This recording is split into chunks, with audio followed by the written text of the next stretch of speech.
Craig Wasserman, a lifelong educator and devoted skateboarder, grew up in St. Louis, Missouri, shaped by his family, public schools, sports teams, and the great outdoors. With a Bachelor of Studio Arts in Printmaking and a K-12 Visual Arts teaching license, he set out on a path of education that eventually led him to Telluride, Colorado.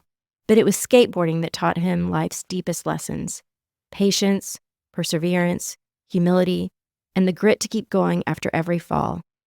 In 2017, Craig followed his passion and opened the Dropboard Shop, Telluride's first core skateboard shop, creating a space where kids of all ages could push their limits, build confidence, and find community. Today, you'll find him at the Drop daily, teaching, creating, and inspiring the next generation to take the drop, both on and off the board. And as Craig says, nothing happens if you don't step to the edge, take a deep breath, make the drop, and enjoy the ride. Hey y'all, let's go there.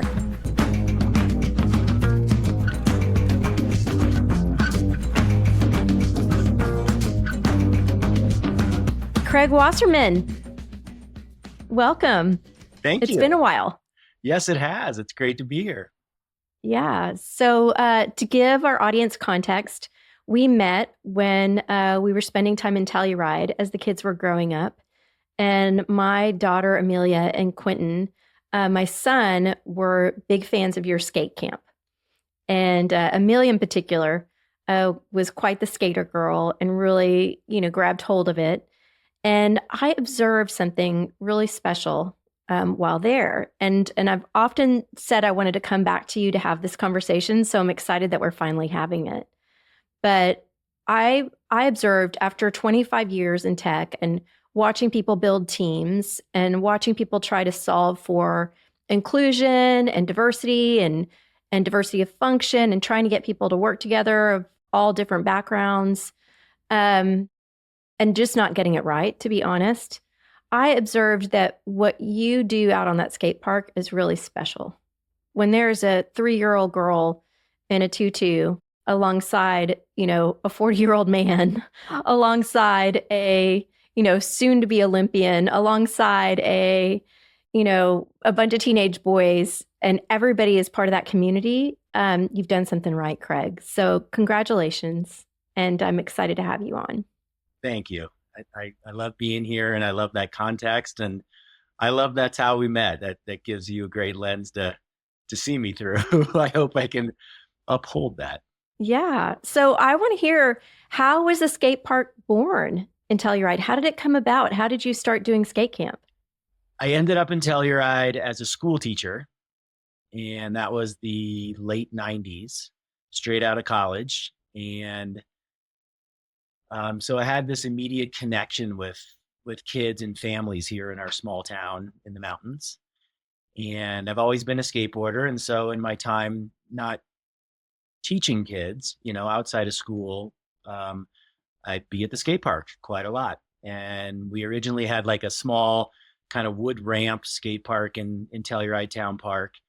And maybe 2 or 3 years into teaching, so right at the end of the 90s, I started to gather the kids together to talk about maybe improving our skate park and going to town council meetings and starting to talk about how can we get something a little more up to date, a little nicer, a little more progressive in our town park as a skate park facility. And quickly realized how powerful it is to bring kids to a town council meeting. That's so cool. So give us a picture, like how many kids were there? What were their age ranges? Well, it started in this first round of meetings that we went to in the 90s. It was starting as mostly my high school kids who were well-spoken. But it's a big deal for them to come to a town council meeting and talk in front of adults. And they clearly felt strongly about this and were passionate enough to say, yeah, we want to put in the time and the effort to convince town council and our town, and then eventually raise the money to build a concrete skateboard facility in town park. And that's so cool. It was several years going, which is hard for high school kids because some of them are on their way out and, a year or two later might be gone from Telluride and never come back or come back later as adults. But we started to convince the town, and then we went through the whole round of making it happen. And at one point, we had convinced town council, and they said, "Yeah, this is great. We're going to do it. Let's hire the right company and let's design the right skate park." And I said, hold on, let's raise some money." And the town looked at me funny and said, "No, we have the money. We're ready to do this." And I said, no. Let's have the kids raise some money for this skate park. And they were really confused and were like, "What are you I talking love about? that. We have the money." And I said, "No, like the kids need to have ownership of this park. The kids need to work for this park. If you want them to feel that ownership and to have the respect and to really own it, they need to earn it."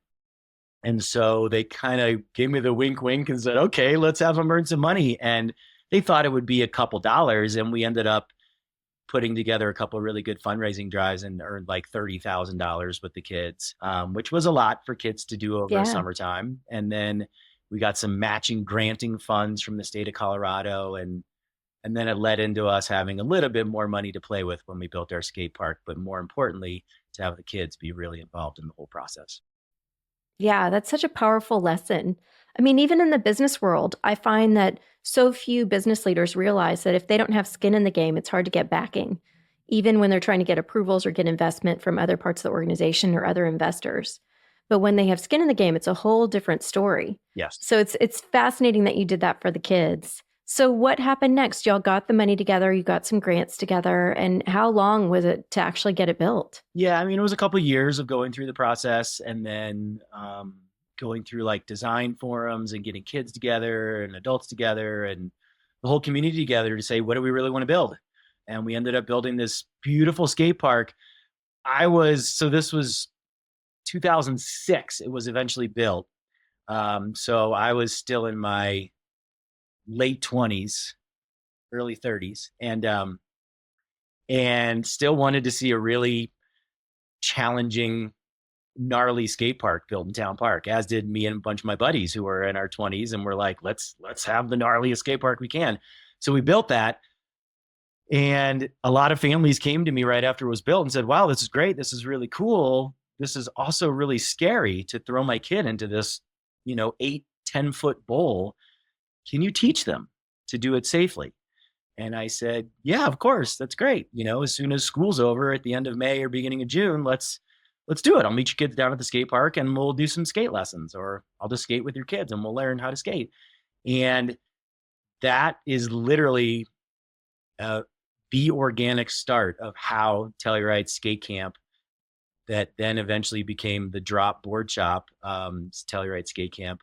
That's how it all started. And I started with one or two kids that became a couple more families and a couple more kids wanting to do it and seeing us skating. And eventually I had 10, 12, 15 kids wanting to skate with me in the summertime, which led into 30 plus kids a day that we have now at our Telluride Skate Camp. And so that's where the idea for me to pivot from being a school teacher to being a skateboard camp director came in 2017. And that's when I opened up the shop, the Dropboard Shop. And here we are.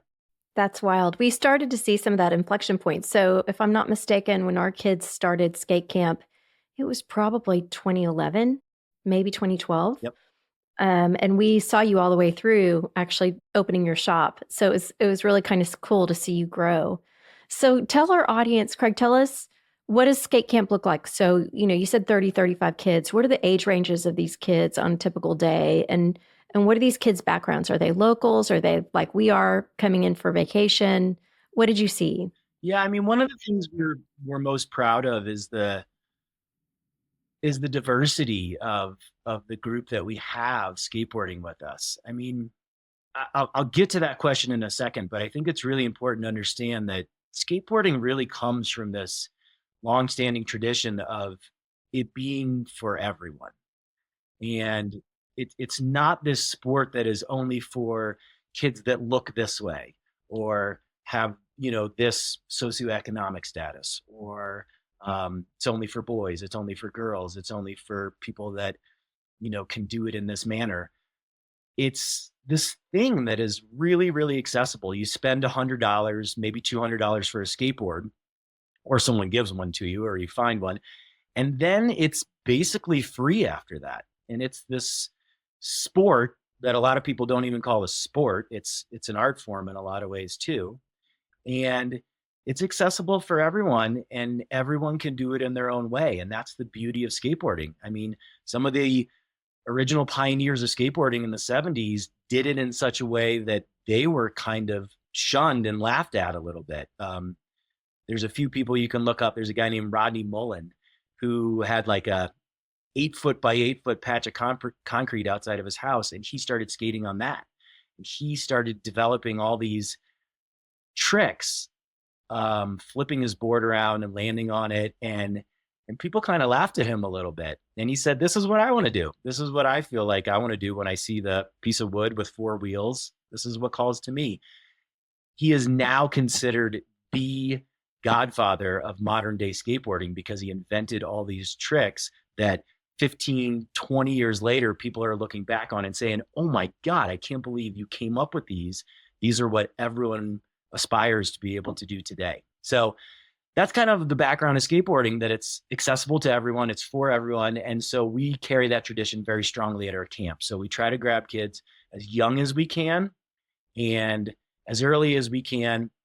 We try to grab as many female skaters as we can, as many little girls as we can, because that's been a huge push in the last handful of years in skateboarding, that there are so many young girls skating. The level of skating across the board is raising at this alarming rate, but it really is for young ladies, because they now have role models in front of them and they can watch them and go, "Oh my God, Sky Brown is in the Olympics and doing it, and she's amazing. She's also really nice and really, kind to everyone else at the skate park, and that's how we want to be."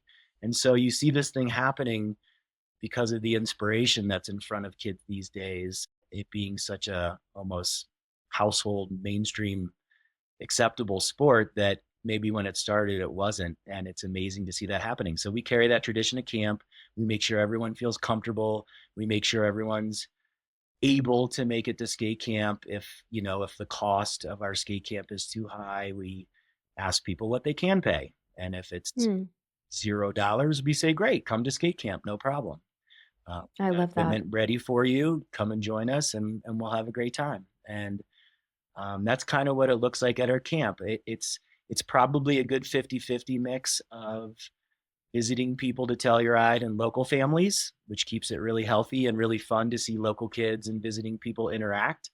And it's probably 50-50, maybe even tipping in the direction of more females than males in most cases. Oh, wow. That's so cool. Yeah. And that maybe started with Amelia, and we really have been proud to have that. And so I've also worked really hard to have more female coaches and really support all the girls that come to camp so they, can intimidate the boys.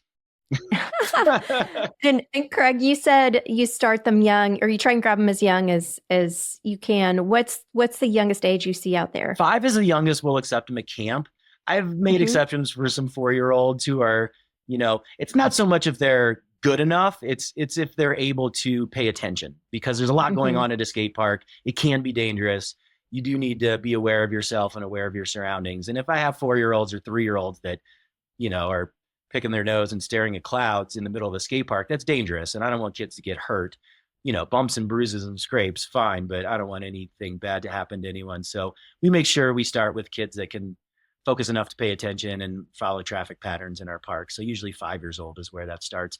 But then there's no age upper limit on people that come to camp. So I have parents sometimes, you didn't do this, but if you did, I have parents. I almost did. Yes. I wanted to. I have parents that watch camp, and I can see that look in their eye, and I can, see them saying things like, "Oh, it's a shame you don't have adult camps." And my response is always, there's no upper limit on age at camp. If you can deal with your own ego, sign up for camp. As long as you're over 5 years old, it doesn't matter if you're 40 or 50 or 60, you can join us at camp. You might be grouped with my 5-year-old beginners, but that's how it goes. And I have had lots of parents join camp and have a great time. And it's really cool for kids to see that happening. Sometimes their own parents trying this thing that scares the heck out of them, but they're out there trying it. And in many ways, doing the same thing that the kids are doing, because we're all just facing our fear. It's all the same. We're all facing the same fear,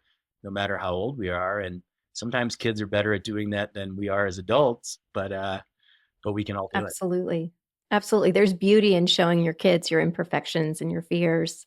Absolutely love that. Okay, so you're taking me in a direction that I actually wanted to head next because one of the things that I found very powerful about skate camp actually wasn't the skateboarding at all. It was the life lessons that my kids were getting out there.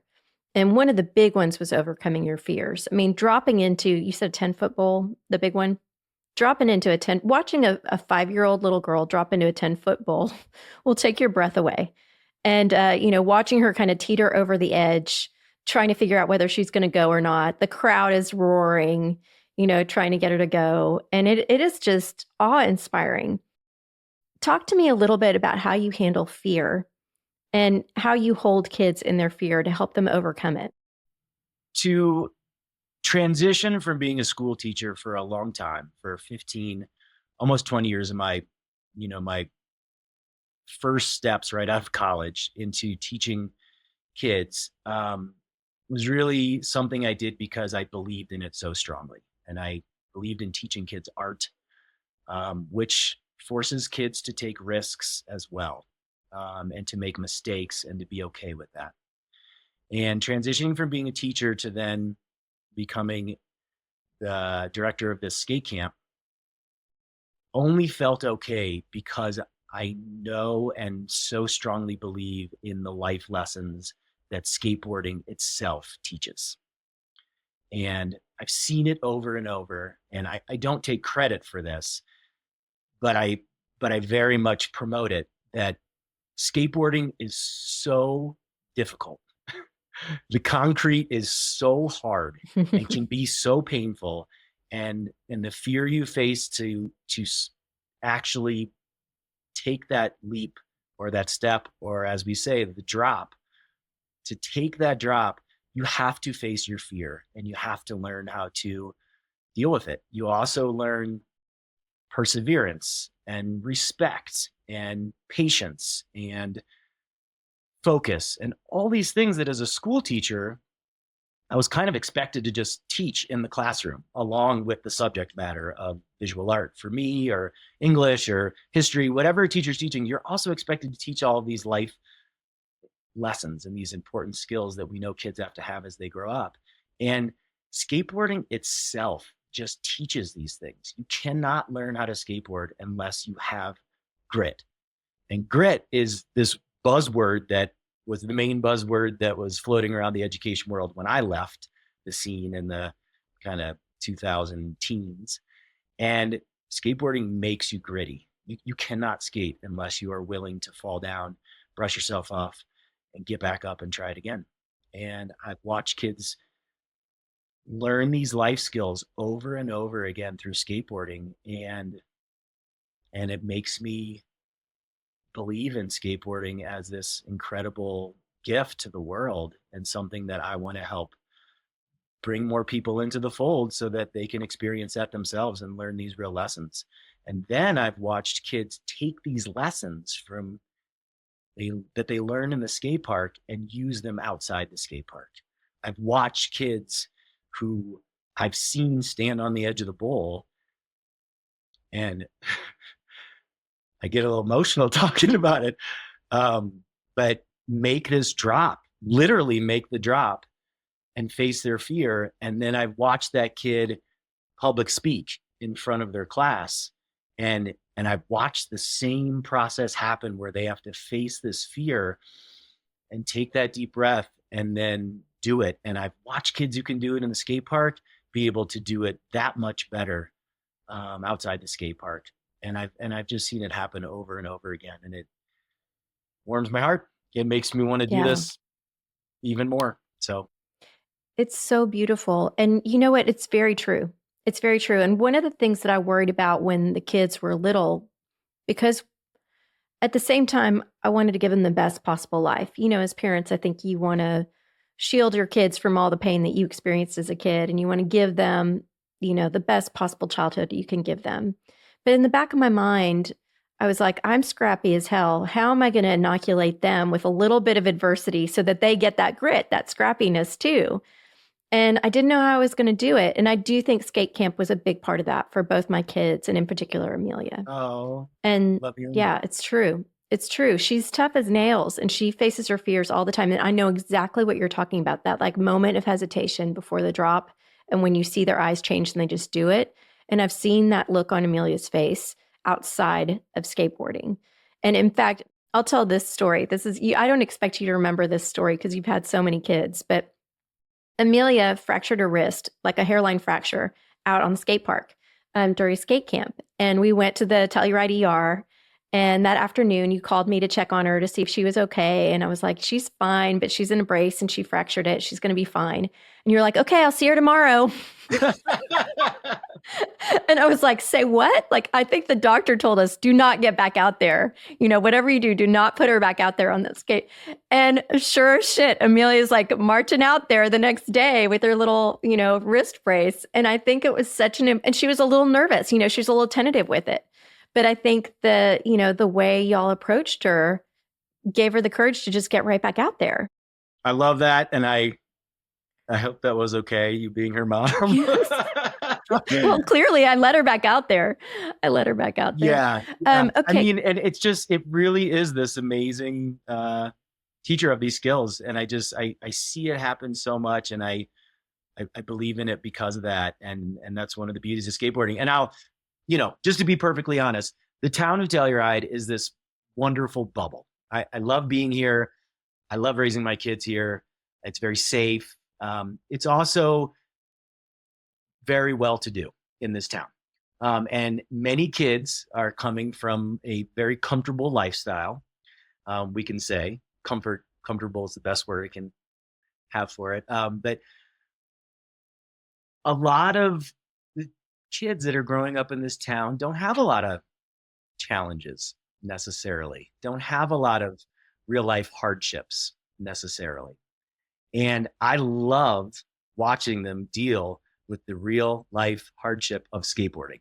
It is so challenging. It is so hard. It is so kind of in your face of, here it is. Can you deal with this? I mean, a kid can talk all they want about how great they are or think that they're very brave until it's time to really put the wheels to the pavement, literally. And I love challenging Telluride kids who maybe have never been challenged in this way or in other ways before to try these things that are really, really difficult for them emotionally and physically, and to watch them have to work through it, because I think it literally makes them better people. We have a tagline that I used to have on my website, and I think we'll put on t-shirts eventually, that says, we think teaching 5-year-olds to drop in pool coping makes them better people or makes them better humans. And I really, really believe in Yeah, I'm the first one in line to buy that t-shirt if y'all make it, or that hoodie. that. Well, okay. So Craig, I think what a gift you're giving these kids, because even if their lives are comfortable now, as you say, to use your language, who knows what life is going to throw at them on down the line. And you're equipping them, you're giving them skills that they'll be able to use, if not now, in the future, because stuff will come their way.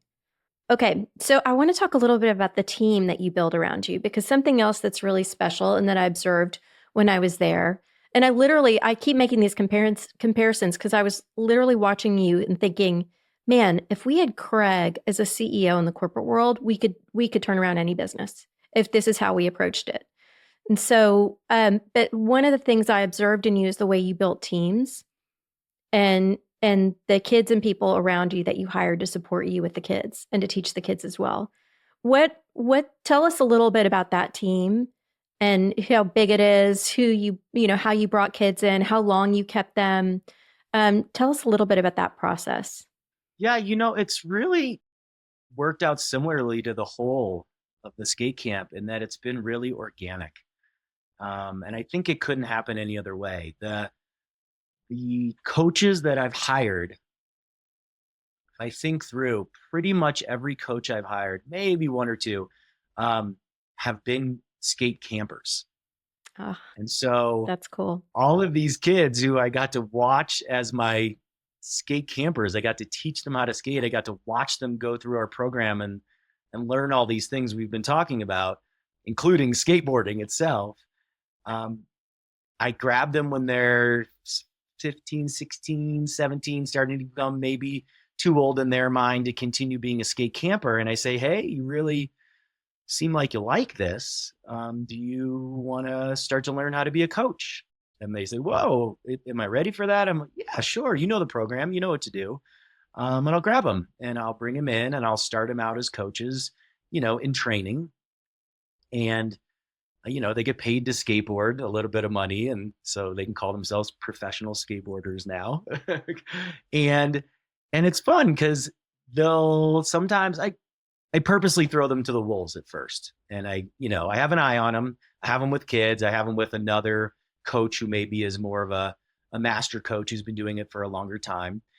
And I just kind of throw them to the wolves. And I say to them a lot, I'm turning around your skateboarding from being a camper to now being a coach because you have what it takes. And I know you do.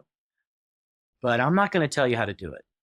I want to see you do it how you think it should be done. I want you to watch this 6-year-old or this 8-year-old or this 12-year-old skateboard. And I want you to think about, what do they need to learn? What do they need to do differently? What do they need to hear from you? And I want you to tell it to them in your words. I want you to show it to them how you think they need to see it. And let's see if it works. And if it doesn't, let's try it a different way. And if it doesn't work again, come to me and I'll show you how I do it. But I don't want you to do it how I do it. I'm going to teach kids how I teach kids. I want you to teach these young skate campers how you think they should be taught. And that's going to help us build a stronger program here, because you might figure out a way to do it that I've never thought of. And I see that happening with some of my younger coaches, and I learn from them daily, and I love it. And I think it's improving the program every single year that we do it. What is it about you that made you do that? Because I think that's spectacular. Letting somebody just be themselves and bring their unique self to the table. This is again what I'm talking about in terms of inclusion, bringing that culture of skateboarding into the very way in which you hire your coaches and then set them free and then guide them along the way. What is it about you that decided that was the way to do it? Have you always been that way? Or where did you get I that don't, from? I don't know. I think I learned that from teaching. Like I truly think in the 15 years that I was an art teacher at the public school in Telluride and then at the private school in Telluride, I think I learned the most in my life in that time period, because I'd watch kids learning art and learning difficult skills and learning how to interact. And I was with kids so much that I was learning so much. One of the core values of the private school that I went to that we actually developed and then put on the wall, that are still there on that wall in that school, was lifelong learning. And those core values are not just for the kids to have at our school; those are for the teachers to embody. And I'm very committed to being a lifelong learner. And I need to be that way. If I teach kids this thing at skate camp, like, hey, try it, fall down, get back up, scare yourself, face your fear, try new things. I need to do that. I'm not too old to not be doing that anymore. And so I am, not to toot my own horn, but I am doing that every day. I am the best skateboarder right now than I've ever been in my life. Really? I'm 49 years old. I'm about to turn 50, and I am doing things on my skateboard literally last night, skating the ramp in my shop. I'm doing new tricks that I have never thought I could do because that's what you need to do. You always need to be moving forward. And as soon as you stop trying new things and moving forward, then I wouldn't expect kids to listen to me. I wouldn't expect kids to, if I'm not modeling that myself, of scaring myself and facing my fears every time I skate, then why would some 10-year-old who's scared to death try that also? So that's really important to me. And that was important to me as an art teacher. When when I would give homework to kids in art class, I would tell them I'll do the homework too. And sometimes the homework and then we'd show her homework the next day in class. And sometimes the homework I would show them was good. And sometimes my art sucked and was terrible. And they'd be like, I tried to do what I told you guys to do, and it is hard. And look how bad this is. And I think that loosened a lot of kids up to be like, oh, my art teacher makes shitty art sometimes too. That's okay. That's phenomenal. I think what's inspiring me and what you're saying too, as someone who's about to be 52, is we've got to continue to challenge ourselves physically too, because we can get in our heads sometimes and think, oh, I don't want to get hurt, or, I don't want to try, or, my days are long gone. I'm not going to switch from skiing to snowboarding now, and I love this idea of continuing to challenge our minds and our bodies and not assuming that we're done learning, and learning physically too. Absolutely. Absolutely. I can't tell you how many friends I have that are our age that are done, No way. that have quit and said, yeah, that's, I have friends that talk to me or see me on Instagram or whatever, and are coming to town and visit, and are like, what? Like, you're actually going skateboarding with your kids? I'm like, yes, hell yes, I am. My kids aren't even coming. I'm just going skateboarding. That's so cool. Yeah. And I carry that over into my snowboarding life and the rest of my life too. I think it's really important to continue learning, and the physical side of that, I'm going to do until I can't. And then I'll take up golf and fly fishing and those things that are a little nicer to your body. But for now, I'm still doing it. And I have a lot of inspiration out there in front of me. I mean, there are the guys I grew up with posters on my wall. Some of them are still skating and killing it. Yeah, Tony Hawk is still at it. Yeah. He looks great. Into his 50s. He just put out a video part last year that is still completely valid. He is doing tricks on vert that nobody else can do still. Steve Caballero, into his 50s, well into his 50s. I think he's approaching 60. He is still absolutely one of the best bull skaters out there that I love to watch. And this is new. Like, skateboarding's only been around since the 70s. And so this is the first generation to really push through into their later life years. And we're finding out now how far you can push it. Also, just in the town of Telluride, I have friends that are well into their 60s and can crush me coming down the hill, let alone going up the hill. When we go in the backcountry and we have to climb for 3 hours up a mountain all morning before we can ski down it in the springtime. I have friends that are, well, my senior, that get to the top and sit down and lay out a nice, charcuterie board for me at the top for when I finally make it up there, just so they can kind of laugh at me. And I absolutely love that. That's amazing. I have a board of older women that I keep so I can look forward to aging, so that I can have something to look forward to. But now you're inspiring me to create a board of older athletes so that I can continue to think about how to push myself physically. So that's super inspiring. Yeah. Okay, Craig, I want to shift gears. I want to talk about Skate for Nate. So every skate camp season culminates with Skate for Nate, if I'm not mistaken. I don't know if it still does. And this was a tournament at the end of a skate tournament at the end of every season. And typically we were in Telluride at the end of the season, so our kids would participate. And in fact, our friend's daughter Arden won one year. But tell us about Skate for Nate, and if you don't mind, tell us about Nate and how it came about. Yeah. So 2009 or 10, 7, 8, 9. Sorry, I'm so bad with years. No, it's okay. I had a buddy approach me who I was friends with and not super close with. His name was Nate Souls.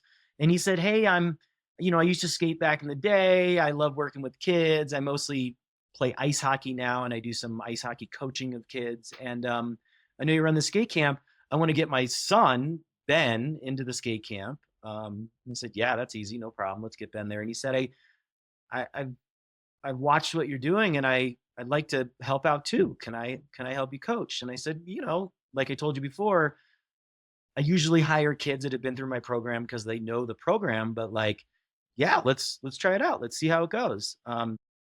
And we just skated together for a few days after camp and had fun. And to be perfectly honest, Nate was not an incredible skateboarder. He wasn't like this super gifted skateboarder. He was just into it. And he skated when he was younger and he was kind of picking it back up in his adult life. And he loved it. And you could see that. And he worked so hard. Like there were times I'd see him in the morning to get ready for skate camp when I did eventually hire him as a coach. And I'd say, how's it going? He's like, great. He said, man, I'm so sore. I'm like, yeah, from what? He'd say, well, I came back to the skate park last night. And I was like, I was there around sunset time. I must have missed you. No, I came in the dark and I wore a headlamp and I skated in the dark last night for 3 hours because I really wanted to learn this new trick, and so I used my headlamp and I tried to learn these new things. Check this out. I can do it now. And I'm like, Nate, what? You were skating last night with a headlamp on? Like, that's crazy. And that's what really got me to say, of course, Nate, you're in. Let's do this. Let's have you be a skate camp coach. Your passion, your love of kids, your commitment to the sport are very clear and obvious. And as long as you're one step ahead of the kids you're teaching, that's fine. You can teach them those things, and that's wonderful. Sometimes we learn things with kids. We don't have to necessarily to be the best at things to be able to teach things. So he started coaching with me, and we did that for a few years, and it was really refreshing because, to be perfectly honest, most of my coaches aren't necessarily my peers. Most of my coaches are younger than me by a lot. And so to have someone that was an adult and a little bit more of the same generation as me, it allowed some more conversations to happen with Nate that were really cool. And it allowed us to reflect in ways that I couldn't really do with anyone else. And then we started talking a lot about like, where should this go? What do we want to do with this? Like, this is awesome. Where is this headed? What's our dream? What's our goal with this? And Nate and I, we talked a lot about kind of like what the future would hold and what our plans could be for the skate camp. And there's this thing called Woodward. I don't know if you've ever heard of it, but there's one on the East Coast that started on the East, and then they opened one on the West Coast, and then there's one actually at Copper Mountain in Colorado, where it's a full training facility for kids, where it's big skate park, trampolines, foam pits, and they were kind of at the forefront of this at the time for kids to really train to become Olympic athletes, X Games athletes, world class athletes in these training facilities. And we said, Nate and I talked a lot, and we're like, let's do that. Let's build one of these. Let's make one in Telluride. And we talked a bunch about it. And we talked about how we would do it and how it would be different, how it would be better than Woodward, and how it would be our own thing. And then 2011, around Valentine's Day, Nate had an accident in an avalanche on our or on the side country off of our ski mountain, and he passed away. Sorry, Craig.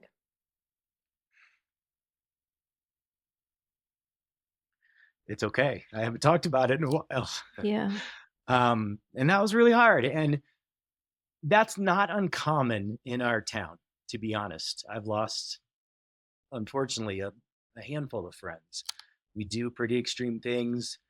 The avalanche factor, the snow conditions that we have here, the draw of really getting these beautiful big mountain lines on our snowboards is hard to deny, and a lot of us live here in our 20s when we're just taking care of ourselves. And then the next thing you know, we have families and we have kids and we have to think about our decisions a little bit differently. And Nate unfortunately left behind his son, Ben, and his wife. And that was really hard. Mm. And it made me think about a lot of things. One of them being, my own decisions that I make and the risks that I take in our mountains, but also that vision that Nate and I discussed and that we had. And so I started to look into what it would take to build a Woodward type facility, a training facility, a facility that could kind of foster kids who want to really take their skiing or snowboarding or skateboarding to the next level, and what it would take to do that here in Telluride. And it turns out a 10,000 square foot building of real estate here in Telluride is not that easy to come by. No. It's a little pricey. A Yes. 1,000 square feet is not easy to come by. Yes. So here I am right now in the drop in Telluride that has been here for 8 years now, since 2017. So almost 8 years. And this is as close as I could come. I rented a space in Telluride when I left my teaching career, built out the drop. I could turn the camera so you could see it, but there's a skate ramp in the back that we skate on, that I train kids on, that I teach lessons on, that I do after school programs on, and that we also just shred, that we also just skate with, whoever comes in here every afternoon and wants to skate. And this is as close as I could come. And then utilizing our outdoor park, which since the skate park that we built in 2006, we built an addition onto that to make it even better, and more in the aims of being designed for progression and for teaching kids to reach this kind of ultimate level if they want. And I kind of feel like in this weird way, I'm still trying to catch up with what Nate and I talked about, and I'm still trying to do what we set out to do. And I'm trying to improve it every day, and I'm trying to make Nate proud. That's really beautiful. I see the love that you have for Nate, and I see you channeling his enthusiasm. And I don't think you're done. I think you're far from done, Craig. I think there's it's going to be very interesting to see where this blossoms and evolves. And I don't know if you're a spiritual person, but I am, and I think that Nate is still very much a part of to hear you describe him is very much a part of the ethos of what you've built there. Yeah. We're still holding this. So that's where the Skate for Nate contest came from. That literally that summer, I knew I had to do something to honor his spirit, and we started Skate for Nate. And it's a skate competition tournament, but it's also just a celebration of skateboarding in Telluride and in our region and in the state. And we get people from all over the place to come to it. And we really make sure everyone knows we're just celebrating this beautiful thing and this beautiful place and the spirit of Nate, of working hard and trying hard and being stoked. And one of the beauties of skateboarding is that everybody's stoked for everyone else. I mean, if you watch the Olympics in this last round, those athletes are cheering for each other. Yeah. What other sport are Olympic athletes hoping that their opponent lands their best run? Like maybe that happens in other sports, but I don't think so. Not really. Mm-mm. And so we're carrying on that tradition. And I have some other coaches that knew Nate as well. Some of them knew him when they were young and they were being coached by him, and now are my coaches. And we have an award that we give out every year, and that's what you're talking about that Arden won. Yeah. I think she also won her division in just literally skateboarding. But we give an award out every year that was actually started by Lucas Foster, Yeah. who is an Olympian and was one of our skate campers and did get coached by Nate back in the day. And coached Amelia. What's that? He coached Amelia. It's full yes, circle. And I mean, it's this amazing thing. Oh yeah, we got Olympic coaches, no big deal, holding hands with 5-year-olds. But he started this award when we did it called the Soul Legacy, the Nate Soul Legacy Award. And we give it away to the skater in the comp that year that embodies the spirit of Nate. And we kind of tout that as the more important award to win than even winning your division in the bowl or in the street course or whatever else. And that's the person who is stoked for everyone else and is trying super hard and is cheering everyone else on. And it's usually a community member. So it's someone we see doing this all the time, not just that day at the Skate for Nate event. And it's something we really care a lot about and have continued on. And this last year, we just had the 13th annual Skate for Nate event. And Nate's mom was at the event this last year. And I think she's been at every one. Yeah.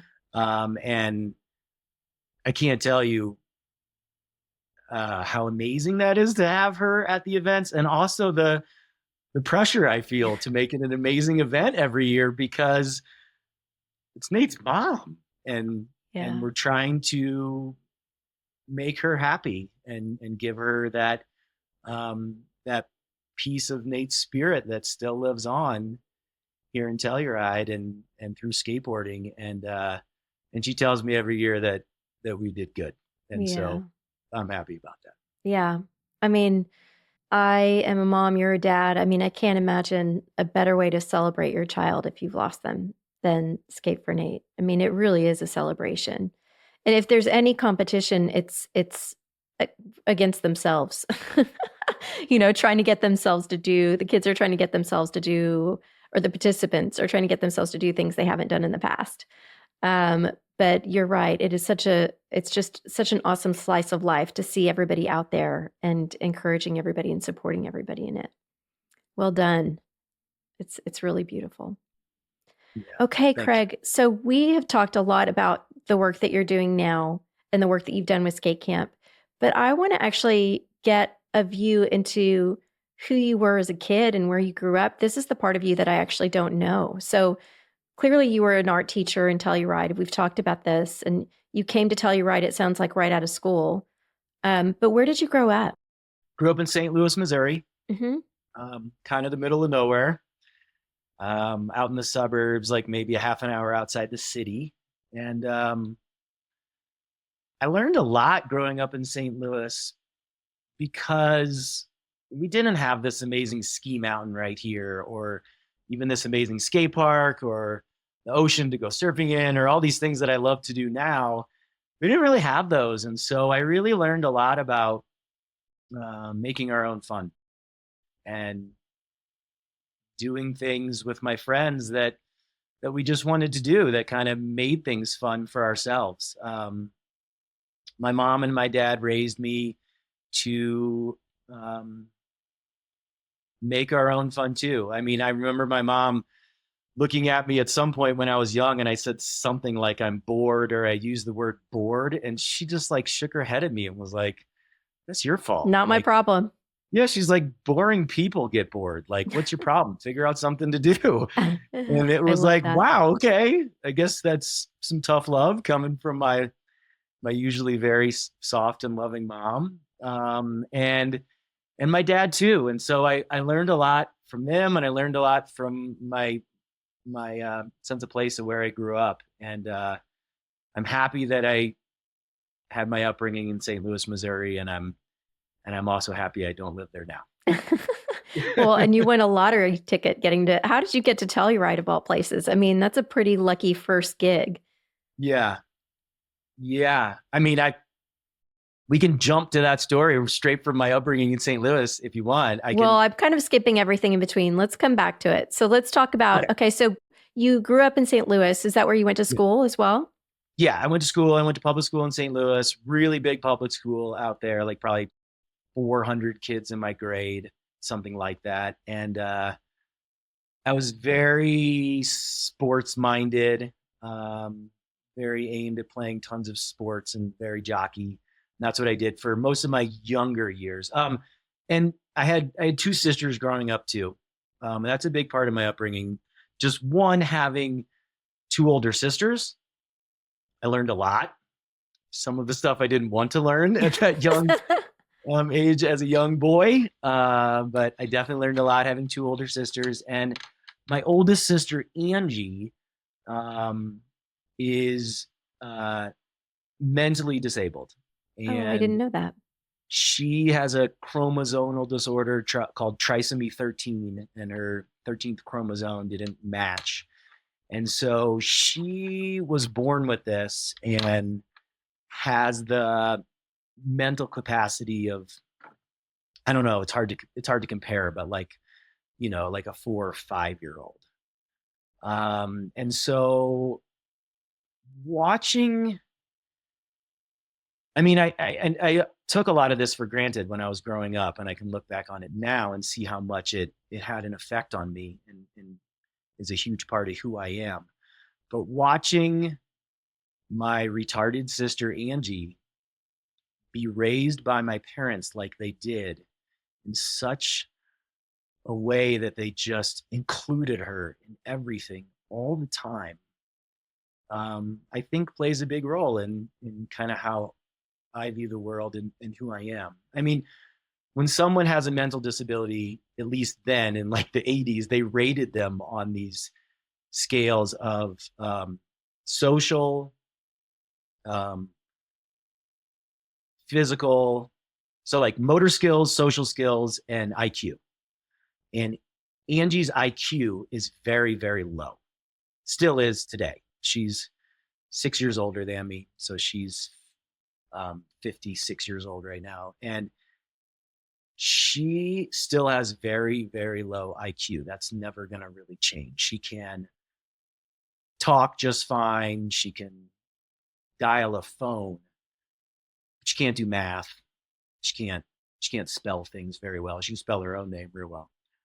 But her social skills are off the chart, are incredibly high, like higher than most, people who don't have a mental disability. Her um, her motor skills are actually really high too, for in comparison to her IQ. So her fine motor skills are very difficult for her, but like she can catch a ball, she can throw a ball, she can run, she can swim, she can do these things that most kids who have the IQ level that she has can't do, these physical things, and certainly don't have the social skills that she has.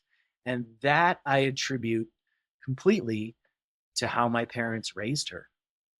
It's amazing for me to think back on all these things that I just took for granted when I was young. But, we go to the local swimming pool, and Angie was like the coolest kid there. Everyone loved her. Everyone wanted to swim with her and hang with her. And she was the life of the party basically all the time. And I never thought that as anything that was that odd, but I guess it is, in the end, because I watch a lot of her friends who have mental, challenges and disabilities, who weren't included into things like that, and they didn't get to have a life like that. And Angie had a very, very high quality of life growing up, and we still work hard to this day to ensure that. It's harder, as she's an adult now, and it's harder to have her be in a peer group that makes sense to her now. But as far as having that being a big part of my childhood, I learned a great deal from that, and I think it has a lot to do with who I am today. Yeah. Yeah, that's beautiful. And I'm jumping around, but I just can't help but ask, how does that shape you as a parent, Craig? Yeah. Yeah, I think it makes me much more empathetic, and um, much more able to be patient and cherish the time I have with my kids, and the abilities that my kids have, and just be happy for them in whatever way. And to be honest, my kids now get to go and hang with Angie, and they get to see that. And I think at first it was probably confusing for them. And now it's just this normal thing where they hang with her, and they have a very special, each of them in their own way have a very special relationship with Angie. And it's really cool to watch. And it's Yeah. really cool to have that be a part of their lives now too. Yeah, that's really neat. Okay. All right. So St. Louis growing up, and then where did you go to college? Yeah, so I went to school on the East Coast in Pennsylvania at Lehigh University. Oh, yeah, I know Uh, Lehigh. We have a friend that went to Lehigh. yeah, it's a beautiful place. It's a Hmm. really cool school. It's probably just like the best school I got into out of high school. I applied for some big dog schools. I had good grades coming out of high school. I was saying I was a jock when I was younger. Was very into sports, wanted to play anything I possibly could.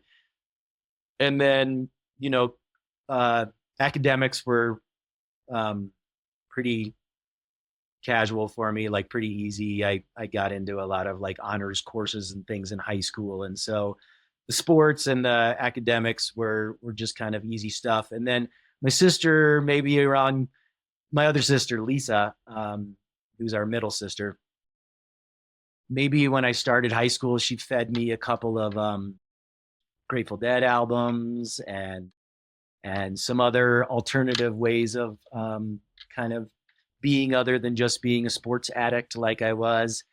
And I went and saw the Grateful Dead. I saw some other concerts. I saw the Red Hot Chili Peppers when they were like a punk thrash band back in the day. And that had a big effect on me. And so I kind of started to transition through my high school years from being just really sports minding to seeing lots of other opportunities out there in the world and other ways of being and alternative ways of kind of living your life. And, you know, in many ways, kind of was interested in what some other more artistic minded people or hippies were doing. And I was like, this is cool too. And so I kind of started throughout my high school career to have lots of different groups of friends. Yes, I'm friends with all my sports teammates. And yes, I'm friends with all my nerdy friends in these honors classes. But I also, really wanted to hang out with the burnouts in the parking lot at lunchtime because they were funny too. And they had cool perspectives on life also. And then I'd say peace to those guys and I'd go back into honors physics class and hang out there. And so I had like a wide range of friends in high school. And I took that attitude to Lehigh University with me and had a really good time for 2 years at Lehigh. It's a very strong academic school. I at times was very challenged academically by some of my teachers and some of my classmates who were very driven to be, already knew they were going to be chemical engineers or whatever they were looking to do.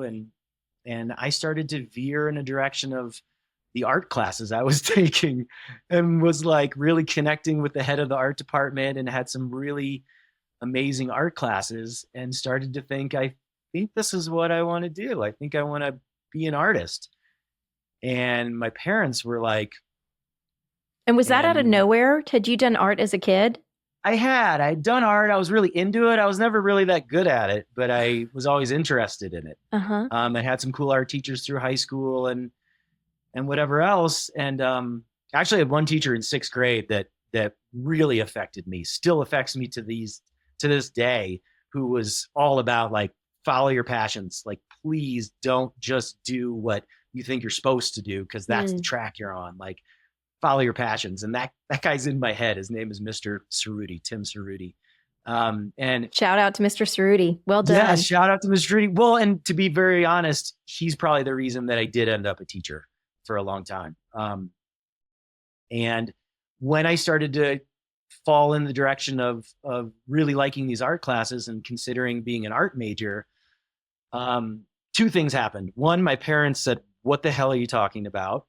And not in this bad way, but like, that's great. We're helping you pay for college right now.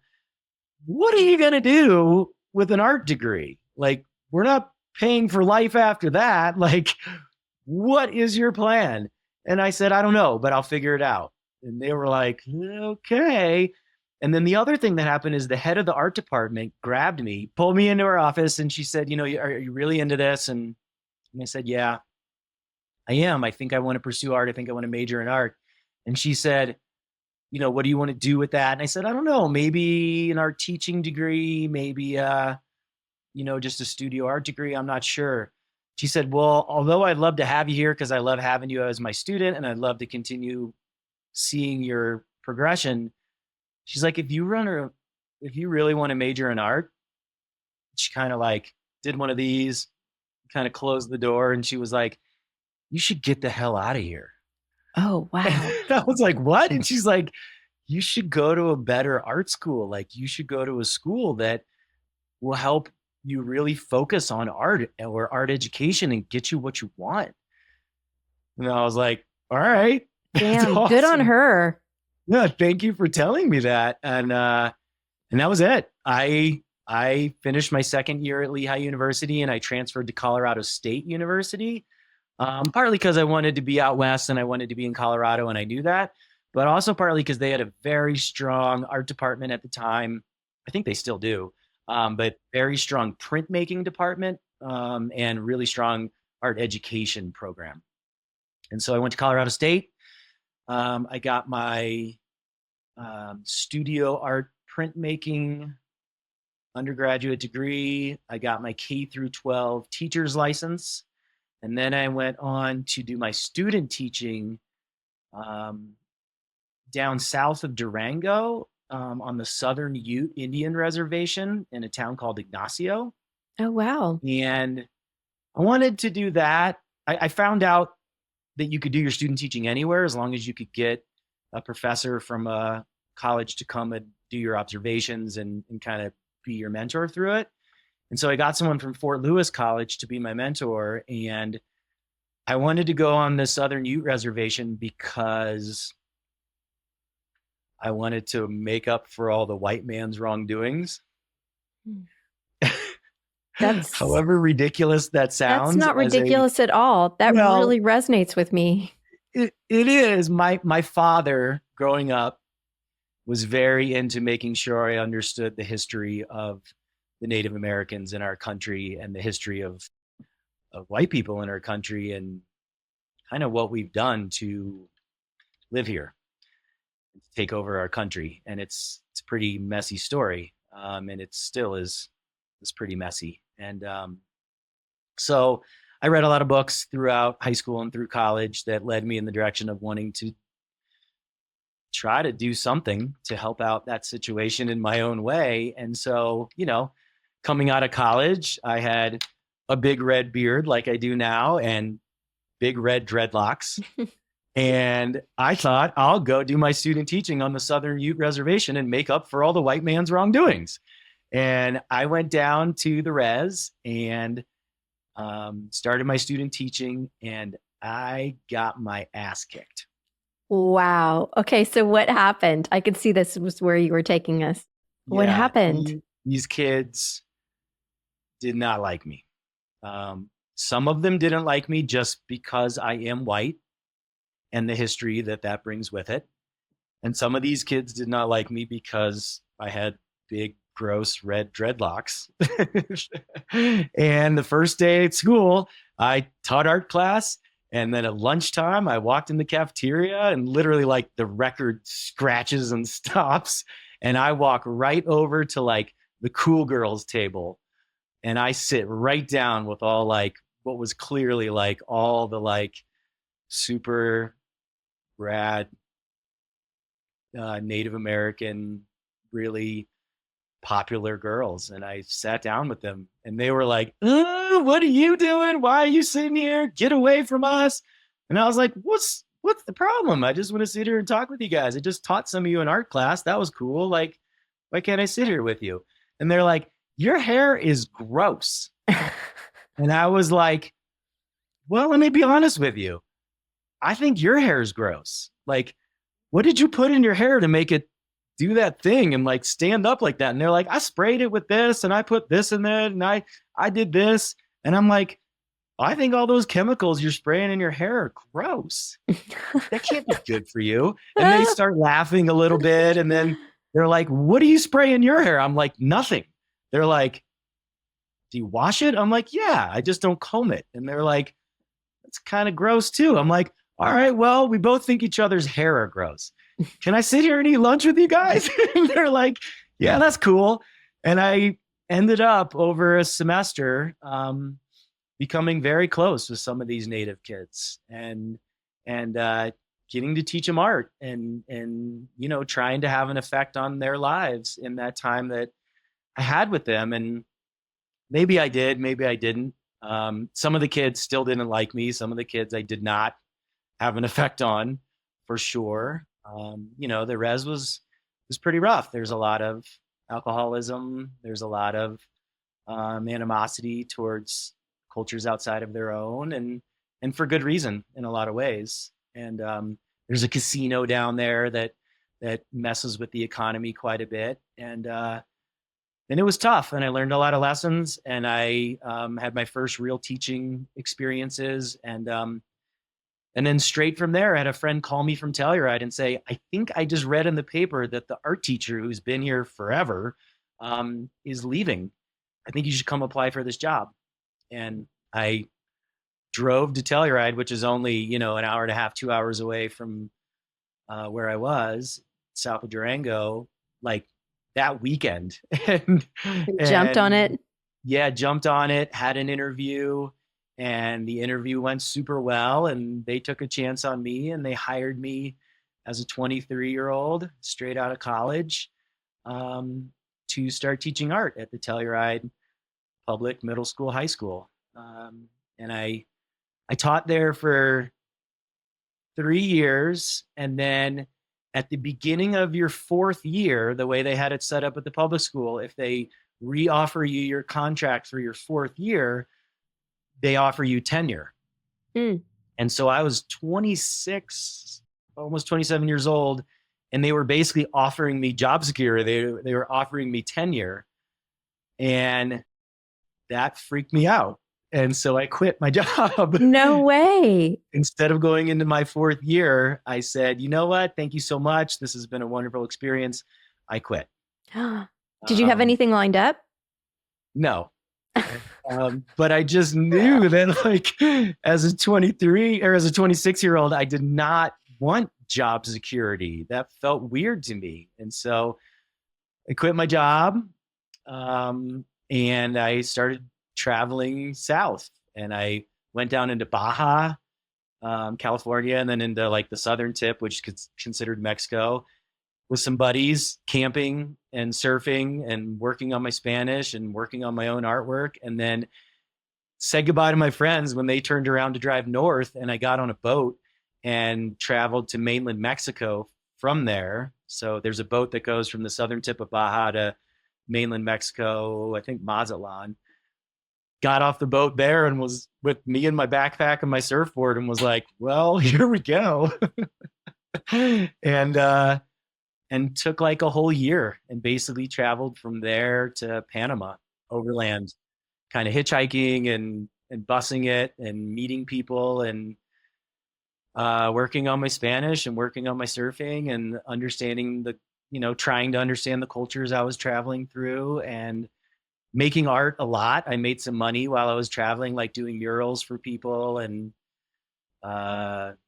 selling some of my artwork to tattoo artists and things like that. And then when I made it all the way down to Panama, I had my moment of like, what do I do now? Do I keep going south and go into South America? And it had been about a full year, and I said, no, I think I'm ready to go back to the States. And I made it back up to the States. Then I made it back to Telluride. And then the head of the private school got a hold of me and said, hey, we need an art teacher to run our program at the private school. And that school was kind of just developing at the time, as a private school. And I said, cool, I don't know if I'm ready to jump all the way back in, but I'll work part-time for you. And I started teaching art at the private school. And that led into all kinds of things at the Telluride Mountain School. I became the full-time art teacher there. I became the dean of students. I didn't realize you were also the dean of students. Wow. Yeah, that just happened naturally because I don't know, it was easy for me to build relationships with kids and deal with some of the more behavioral issues and tougher kids that we had. And then they let me run our winter sports program, which is like our ski PE program that we have here in Telluride. And then I got to kind of start designing and leading outdoor education trips, which then led into bigger travel where I got to design and lead international high school trips with our high school students. And that became a big part of what I did at the school. And I worked there for even more, like 18 years, with one break in between when my wife and I, Melanie, got married in 2017. I'm sorry, 2007. We got married, and I quit my job then too. And I quit in 2007, and Melanie quit her job in 2007. We didn't know what we were going to do. We took about a year traveling. Oh, I love that. And in that year, we're like, where do we want to live? Where do we want to raise kids? Where do we want to be? And we traveled all over the US, a lot of the West and the Pacific Northwest, considering a lot of those spots. And then we went to New Zealand and lived out of a van for like 6 months in New Zealand, just surfing and fly fishing and hiking and Oh stuff. my gosh, that is epic. And then when we returned to the States, we were like, what are we looking for? Like, what is important to us where we want to raise family? And the word community came up for both of us all the time, very strongly. And that's when we decided to move back to Telluride because of the community that's here, and the access to nature and all these other wonderful things. But really, we came back to Telluride for the people, for the strength of the like core community that lives in this kind of crazy tourist based economy town. But we came back here because we're like, that's where we want to raise kids. That's this kind of bubble of a place, but it's the bubble we want to be in. So Yeah. here we are.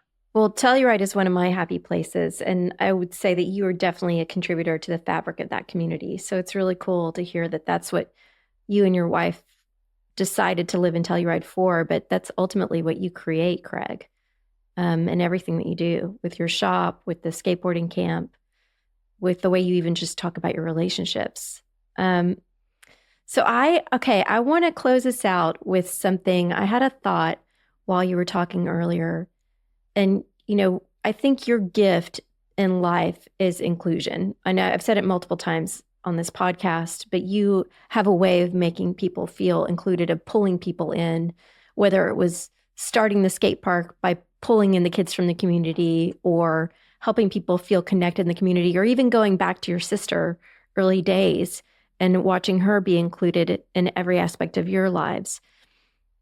I think your gift is that inclusion, but I also think I'm hearing you talk about you've had to also deal with rejection and tough kids. And what advice would you give a parent who's feeling disconnected from their kid right now, who's trying to reach their teen and connect with them in some way, given your experience with kids? I'd be remiss if I let you go before asking you for this little nugget of gold, because I have a feeling you have a take on it. It's a great question. I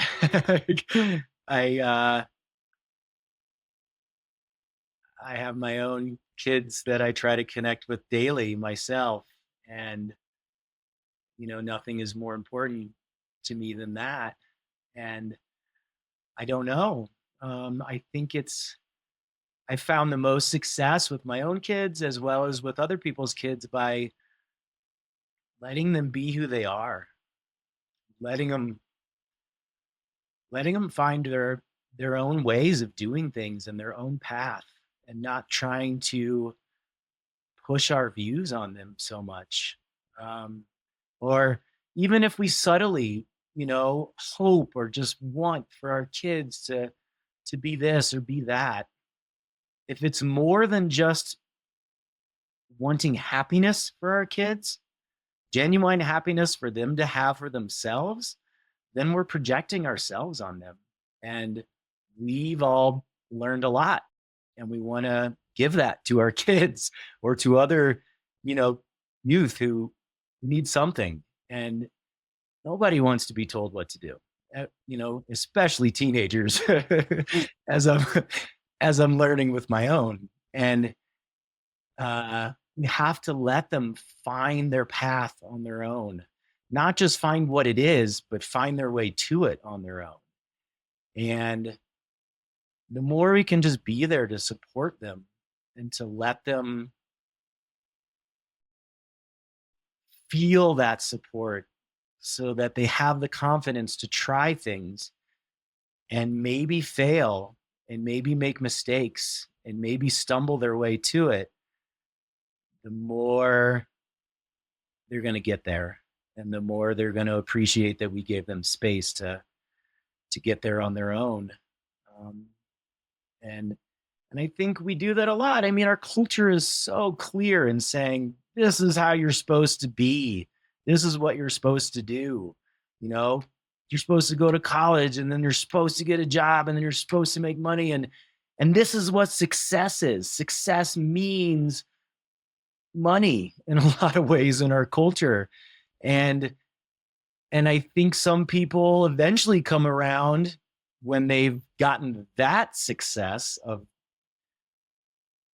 monetary success to saying, I don't know if I feel that successful, or I don't know if I'm that happy, or I don't know if this was really what I meant to pursue in the first place. And I think if we can step back a little bit and allow kids the freedom to pursue their own success and to find their own happiness in whatever way they think that is, we're going to allow kids to bring their innate gifts to the world in a way better way than if we try to influence what we think they should bring to the world. And if we do that, we're going to have a better world. I'm convinced of that. I could not agree more. I could not agree more. And we all just want to be ourselves. You know, to give our kids that gift to be themselves and fully support them in that exploration and any fuck ups that happen along the way. You know, I can't think of a bigger gift to give a child, to give a person, and then what it could potentially unleash, to your point.